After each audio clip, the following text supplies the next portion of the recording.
Hey everybody, welcome to Crackback Tuesday number 99 on the Mana League. I'm John as always, and we don't have Aether Revolt, we've got Modern Masters. Finally, it's here. Finally, we got a different set. I'm going to crack this open, see what's in it, and see what we would take pack one, pick one if this was a draft.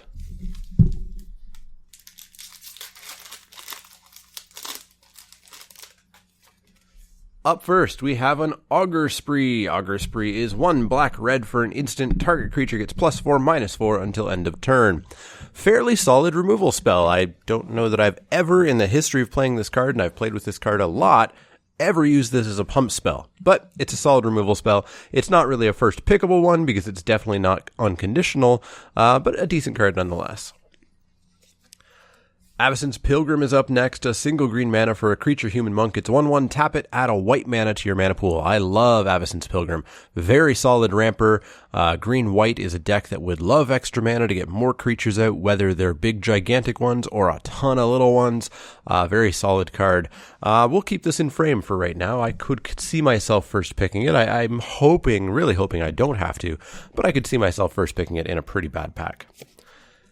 Deputy of Acquittals is up next. White and a blue for a creature human wizard. She's a 2/2 and she has flash, and when Deputy of Acquittals enters the battlefield, you may return another target creature you control to its owner's hand.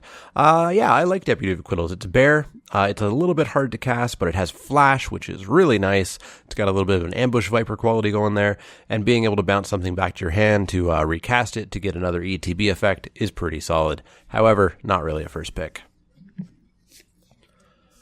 Orzhov Guildgate is up next. Orzhov Guildgate is one of the gates. It is the Orzhov one that taps for white and a black, and of course enters the battlefield tapped. I could see first picking a Guildgate if you want to stay super open and just get all the fixing, especially if you're heading towards a 4 or 5 color fun stuff deck. I'm not super sold on that plan. I would definitely consider first picking a Tri-land, but a gate, I'm a little tiny bit out on first picking. Hungry Spriggan is up next. This is probably our first card that I'm not a super big fan of. 2 and a green for a creature goblin warrior. It's a 1/1 with trample. It's expensive for a 1/1, but when it attacks, it gets +3/+3 until end of turn. You need to make sure that you are super aggressive for this guy to really go off. Otherwise, it's a really overcosted 1/1 that does nothing on defense. But, you know, it's a totally fine filler card, but very far from first pick. Ogre Jailbreaker, also very far from first pick. 3 and a black for a creature, Ogre Rogue. It's a 4/4 and it's a defender. However, if you control a gate, which, boy, something must have went wrong with your draft if you don't have a gate in this format. If you have a gate, you can attack. So if you don't, you just got a 4/4 defender, which you probably really don't want. But if you have at least a couple of gates, not only is your deck decent, but you could actually play this card as an attacker. But very 23rd, very fillery card. Sensor Splicer's up next. 4 and a white for a creature Artificer. It's a 1/1. When it enters the battlefield, you create a 3/3 colorless golem token, and all of your golem creatures have vigilance. This Splicer I don't really like. I'm pretty sure all the rest are fine, but this one is overcosted. 5 mana to get yourself that golem, and just to give it vigilance isn't terribly exciting.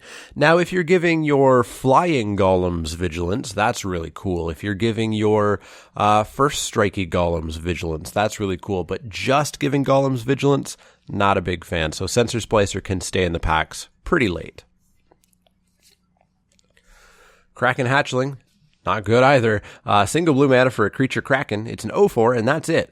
It's just a defender. If you really need to get to the late game, if you really need to buy yourself time, this should shut down a number of the early aggressive creatures. It won't shut down a Woolly Thoctor, as I found out on turn 3, but it'll shut down a lot of things. But you take this card very late. You could easily get this card for last pick, so don't put that in your first pick pile.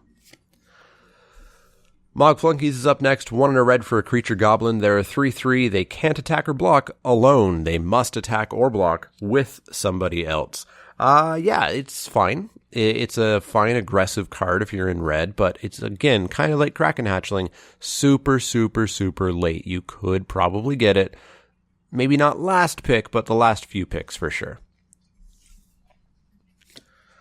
Our final common is Core Hookmaster. Core Hookmaster is 2 and a white for a creature Core Soldier. It's a 2/2. When it enters the battlefield, tap target creature an opponent controls. That creature doesn't untap during that control's next untap step. Core Hookmaster is very good.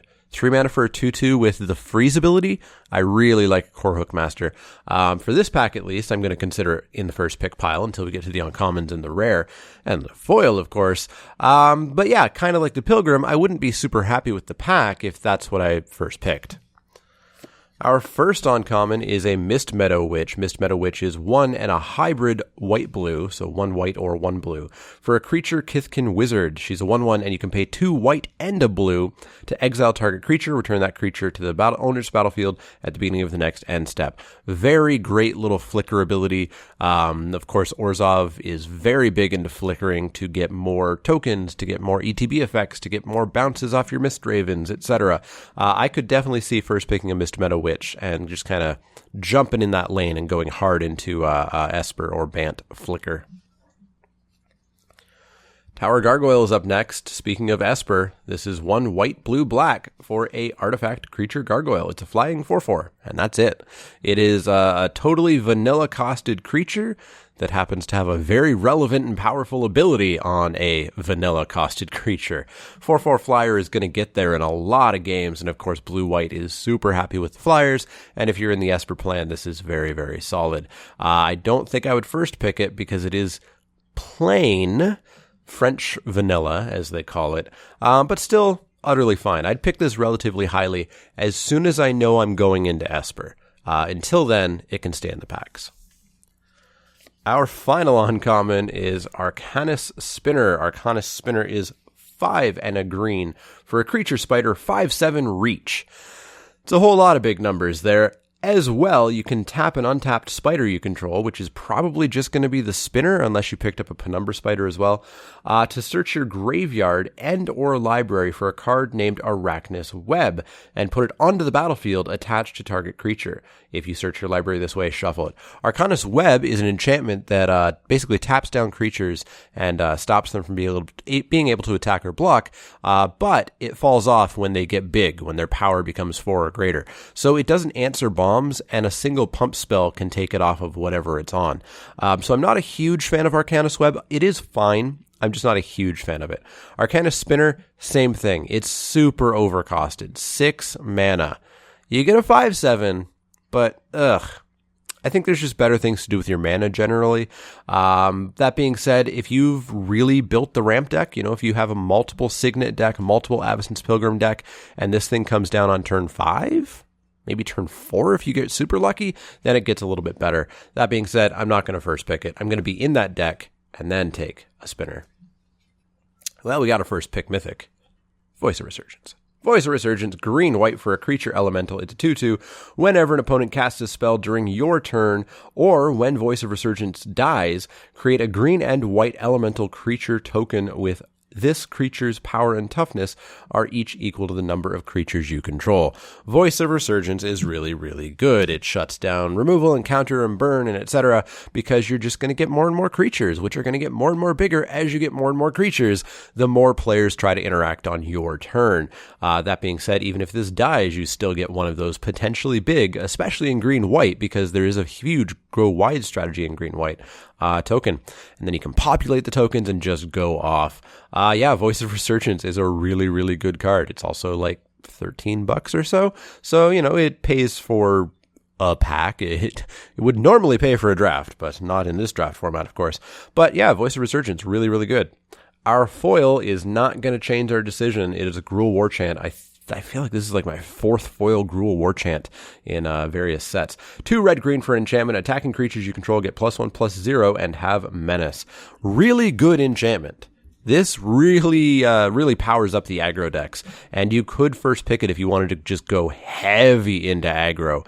I would keep it in this frame if the voice wasn't there. But yeah, I think we are just going to first pick that voice. If the voice wasn't there, I would have a much harder choice, but I think I would take the Mist Meadow Witch and just try to claim my lane right away. But we're taking the Voice of Resurgence. Easy peasy.